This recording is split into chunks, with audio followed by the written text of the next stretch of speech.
后来台湾目前正面临着欠水的危机，教育部嘛发函予各学校都要配合各县市生水的措施。不过目前正咧实施着减量送水的台南，有某一间学校的学生竟然是咧耍水球大战，帮同学来做生日。学校讲，这学生耍水的行为确实是无妥当，已经甲学生来劝导，嘛要求学生爱劳动服务。家己经济含伫要无水，台南西口小水区嘛看袂到公寮装水墙，和屏东有名的景点梁山水墙嘛无啥水。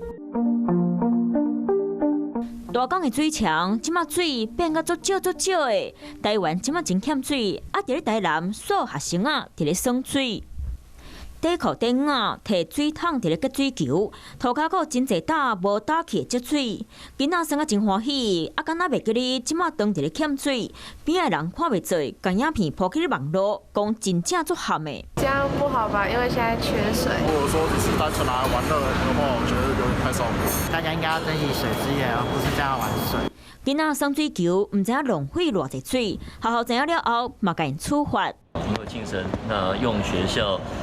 在各栋大楼的回收水来进行把玩。那学校先处以劳动服务，那将来也会移到我们学校的奖惩委员会来做进一步的讨论。即马雨水少，欠咧用水是大家平常时爱做的代志，才能度过这段大水期。